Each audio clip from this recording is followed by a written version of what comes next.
has arrived. And to the show's credit, it has trended all morning and into the afternoon here in the United States.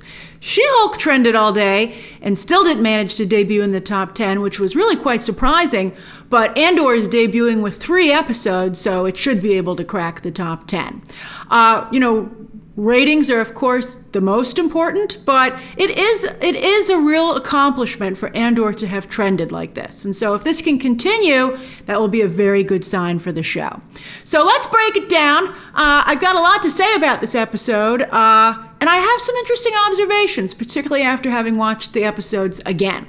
And I'm excited to hear your own thoughts about the show down below.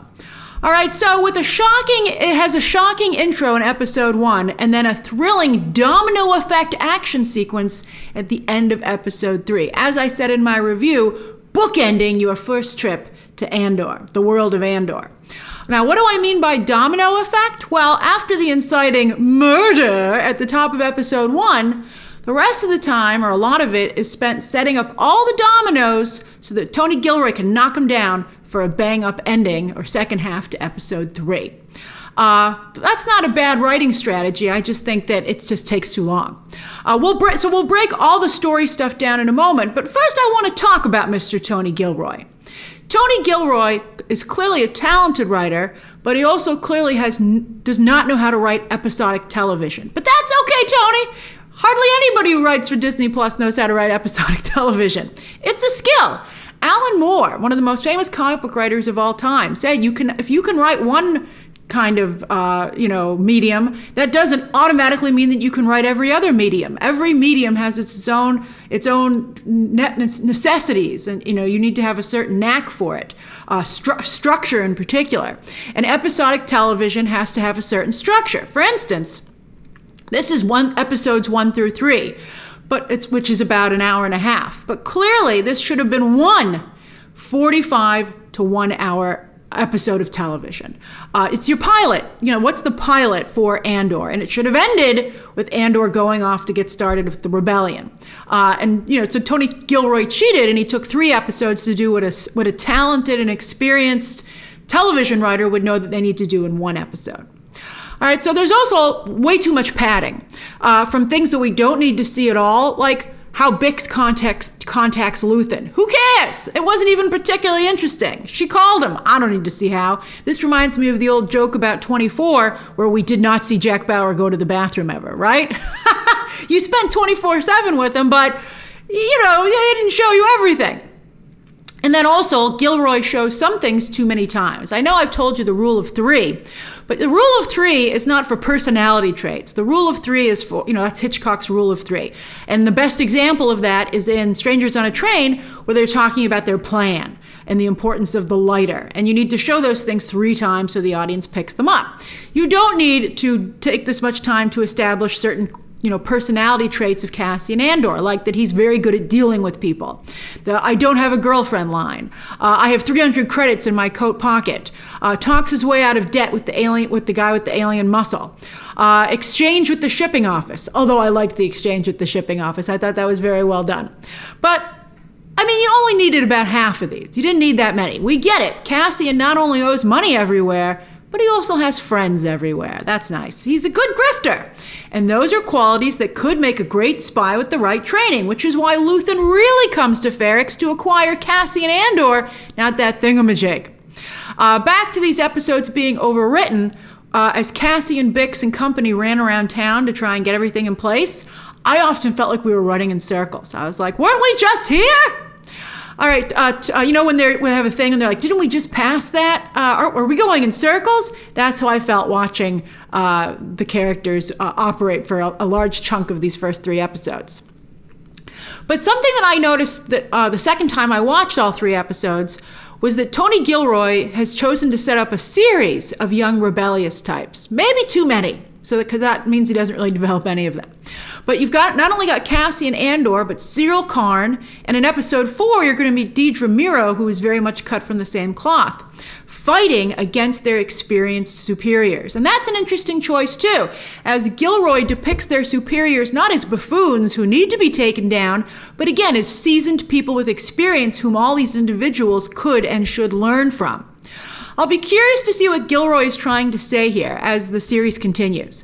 I have a hunch that it's to show that these people starting out, they're so idealistic and they're inexperienced that they think the world is black and white.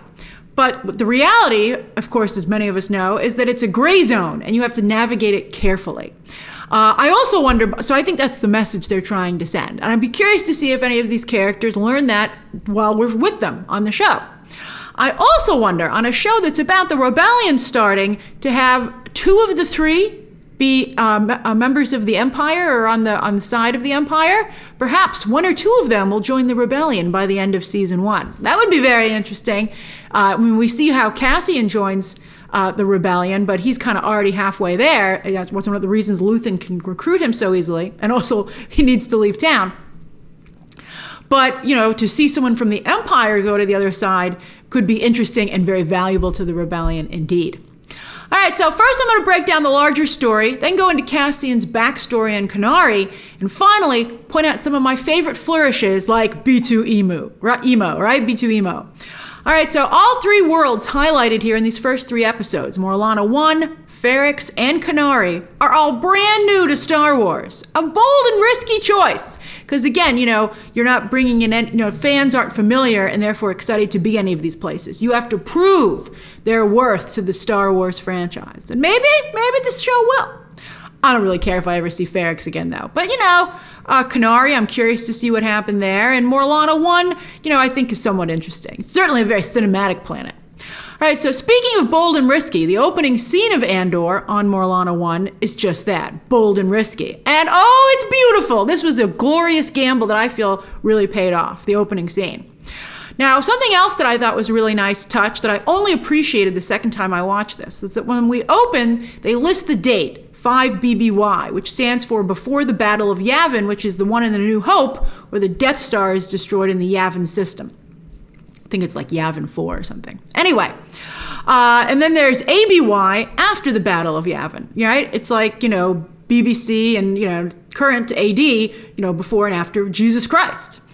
So that's, I think, really very fascinating because you have this lone figure, Cassian Andor, who, of course, we know is directly responsible for that battle being able to happen because he goes on to steal the Death Star plans at the Battle of Scarif.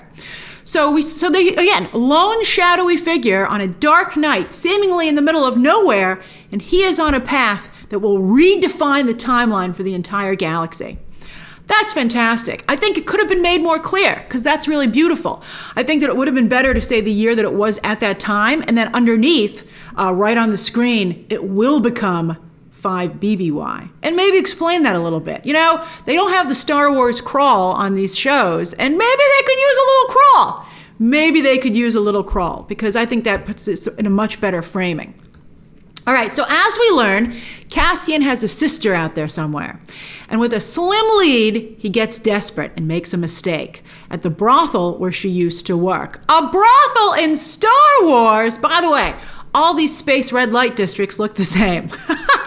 They all look the same. I mean, I don't know how you could create maybe a different one, but they look a lot alike, at least out in the street, because the inside of this brothel, very nice space design. I also like the use of hologram. Like when he walked through the tunnel to get in there, I was like, oh, this is pretty swank. I like the use of holograms as well, from the dancer at the brothel to the mugshot for Cassian. It was a younger mugshot because it had been taken at an earlier time when he'd been arrested. But you know what this reminded me of? Blade Runner, which had very good use of holograms, especially in 2049. So it makes me wonder if Amazon's just announced upcoming Blade Runner show will be their Star Wars show and will be something that is a real challenger to Star Wars. Oh, I love it. That's very interesting. This actually makes me more excited for the Blade Runner show, to be honest with you. All right, so anyway, in a bid to get one of the women working there to give him information and not clam up because she thinks he's taken, because, they're flirting, that's how he's getting information out of her, and she assumes he's actually looking for his girlfriend. And he's like, no, it's my sister. However, Kenari people are apparently quite rare, so by admitting that it's his sister, he therefore admits that he's from Kenari. And he gives something away about himself that it's been a secret for decades. Because again, as I said, apparently it's very rare to find anyone from Kenari. And everyone, including Wikipedia, thinks he's from Fest. I thought that was pretty funny. Well, until Wikipedia sees this episode and corrects their page. So good job, Cassian. You outed yourself. Then in a brilliant, shocking turn of events, when the two rent-a-cops from the bar decide to try and rob Cassian, or maybe worse, I love the long take, holding the camera just on him at first as the situation unfolds, and you see him thinking and trying to figure out what to do. Great stuff. Great choice. And then, in the struggle, he accidentally kills one of them. And when that other guy turned the body over of his friend or coworker, and you could see that he was dead, I actually gasped when I watched the episode.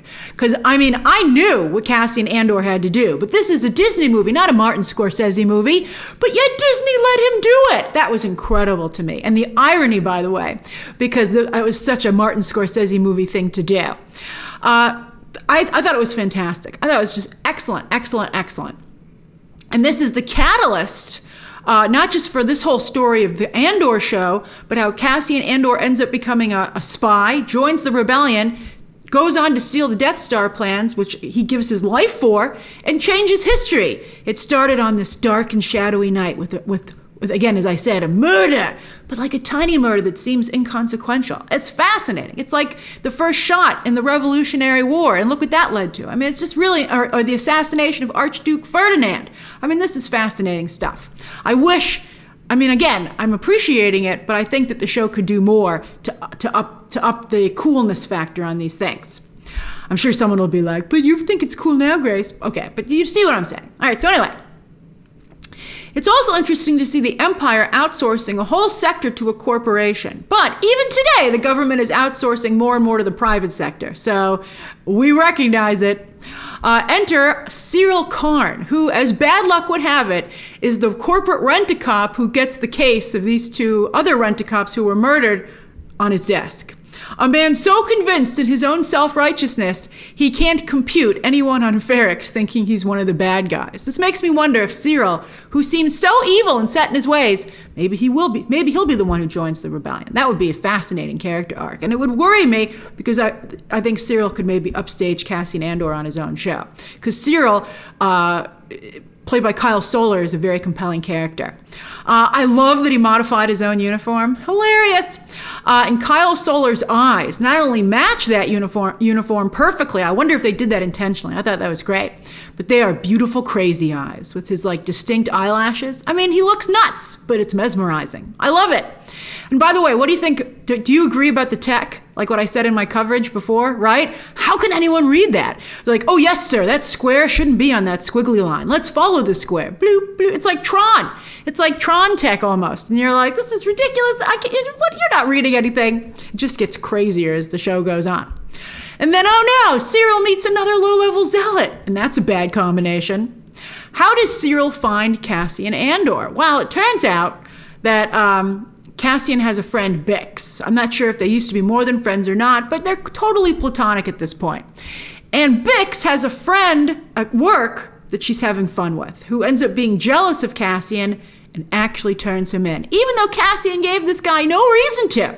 It's interesting to me because over on House of the Dragon, we kind of had a similar situation with Christian Cole this very same week. Yet, I think that there was more nuance to the Christian Cole situation. Here, it was pretty simple. Snitches get stitches, or in this case, a blaster to the chest. And I couldn't believe that Bix felt so bad that he was killed. I mean, here's another popular saying, because it's true, F around and find out. She's just lucky that this guy only ended up taking down himself. Like, what he did was extremely dangerous.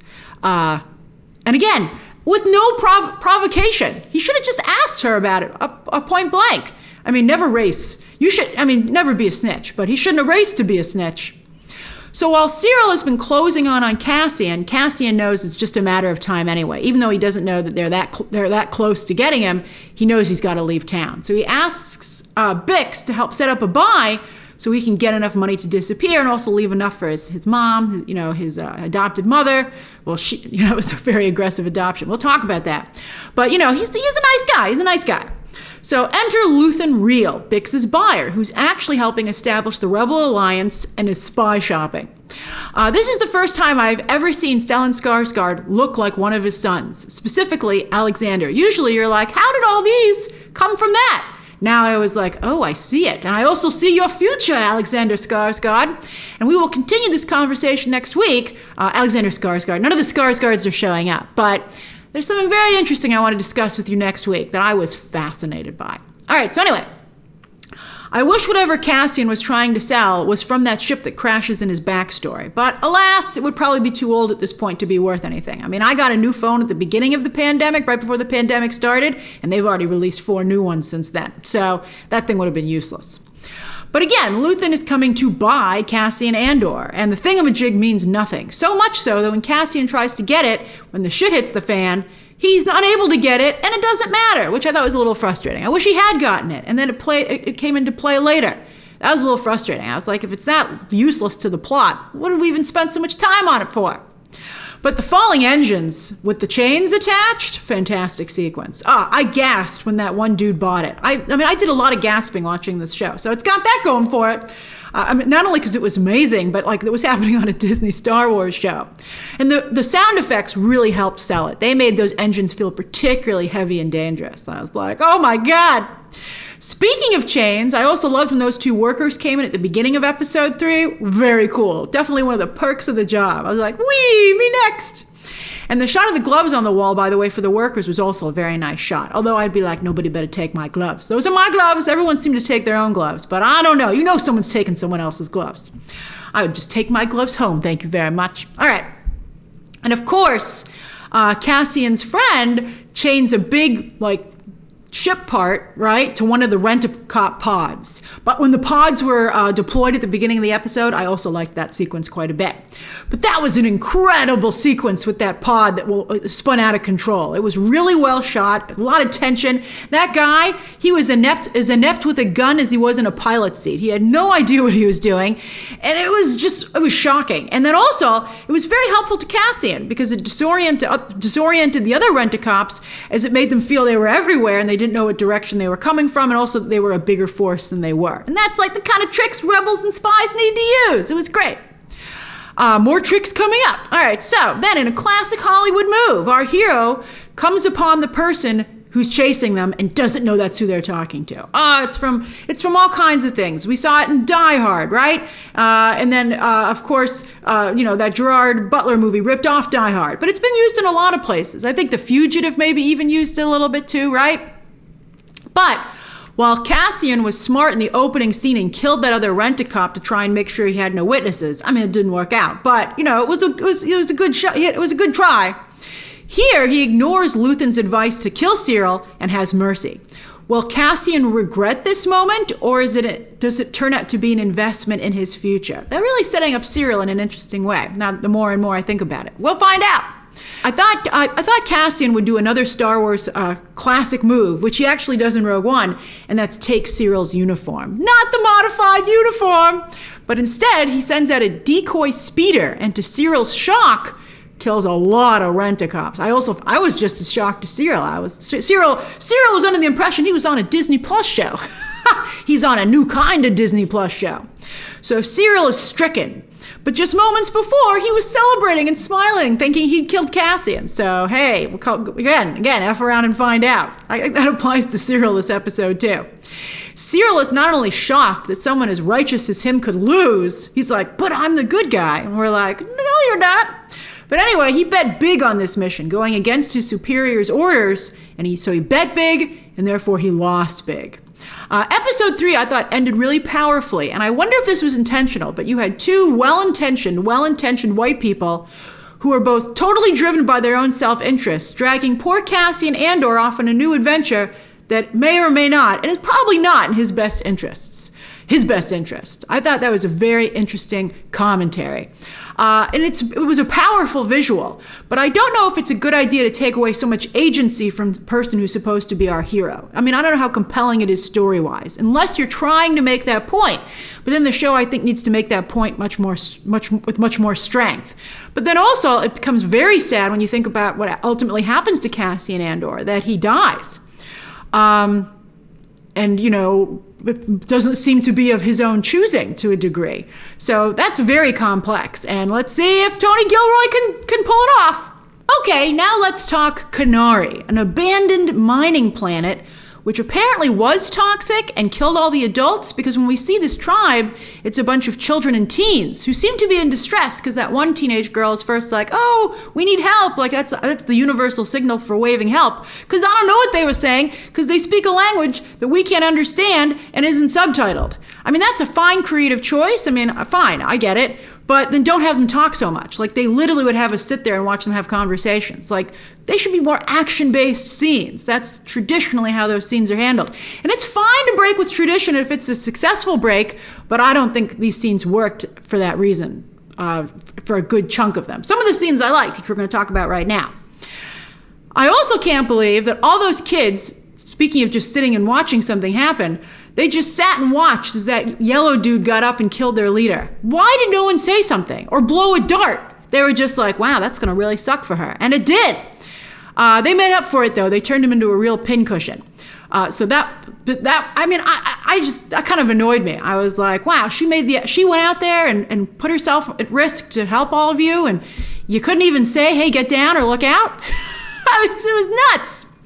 I really liked finding the crash site overall, though. Very atmospheric, even though I didn't understand what was going on with the atmosphere. I was like, is it poisonous? Is it poisonous just to them? It burned off? Well, then what, I guess it's good that my curiosity is piqued, but I hope we do find out what happened on that planet. What I thought was very powerful, though, is that when Cassian, who stays behind to explore the ship while the others take the leader's body back to camp, she was dead. I'm pretty sure she was dead. So the whole mission was pointless, except I guess it got Cassian on this new path. But he goes inside and he sees his reflection on the ship. And clearly, because, he has to, he checks to see if it's him by putting his hand to his face. So clearly it's been a very long time since he's seen himself. And at that moment, he is just flooded with anger over how much the Empire has robbed from him. His family, his life, his time. They've robbed time from him. And he just explodes in a temper tantrum. And I thought that was very touching. And see, they got all that across with that word. So it can be done, Tony, and you can do it. But I thought that was much better than the other Kenari scenes. And then a younger Maarva, is somehow there to loot the ship with her husband. Were they following it? I don't know how they were there. And Luthen, by the way, later reveals that Maarva's husband was hanged. But she decides to take Cassian, arguing that with the Empire already closing in to check out what happened to this downed ship, when they see that the crew has been killed, they'll kill all the kids? What? That doesn't make any sense to me. I guess it's the Empire, but you would think they'd maybe find some use for them. I don't know. I think maybe they could have tried to save more of the kids. That ship seemed pretty big. Couldn't they have been like, take us to the other kids and gone to get them? And on that note, I don't understand why Cassian wasn't freaking out more that he left his sister behind. You think when he was on that ship, he'd be like trying to get out instead of just like looking out the window and smiling at this nice lady who just kidnapped him. So that was nuts. And it was pretty bad that she took him. It was like pretty bad. It was really bad. And she didn't even try to rescue anybody else. But I don't know. That happens in life. So the show is sophisticated, but you got to give me some characters to root for. So anyway, also the secret compartment reveal happens very quickly, but it reveals that that's the same ship that Cassian has been hiding out on Ferrix. I don't even know why that's important, but it's cool, I guess. All right, so other fun stuff. The Bantha Stuffy in Cassian's room. Aww. I'm glad those rent-a-cops didn't rip it apart looking for clues. The Mr. Selfridge cameo. Did you watch Mr. Selfridge? I loved that guy on the show, so it was funny to see him here. Although, again, I have no idea what he was doing here. His cameo was pointless, at least so far. And I guess maybe we're playing the really long game. And then, of course, B2Emo. That name, B2Emo. Okay, whatever. So it's not as good as BB-8, which, by the way, is voiced by the same person, Mr. Dave Chapman. So what an upgrade of a voice role from beeps to words, but tech-wise, a hilarious downgrade. I love that B2Emo has to keep plugging himself into charge. He doesn't work, and he knows it. And while he has the voice of a man, he acts like a kid brother, which is both, I guess, cute and, when you say it out loud, creepy. But interesting. I felt very bad for that droid. I also thought it was funny when the rent-a-cops were like, "There's another resident here, sir, to interrogate," and they treated the droid like another person, and who he was. He didn't sing like a canary because Cassian did it all on his own. All right, so I don't know why I don't even know why B2Emo wasn't like, "Shut up." Stop talking. All right, so that's episodes 1 through 3 of Andor. What do you think so far? Who are your favorite characters? And what do you think of Tony Gilroy's writing, the pacing, etc.? Share those thoughts down below. Subscribe today. And of course, as always, you can check out some more videos right now.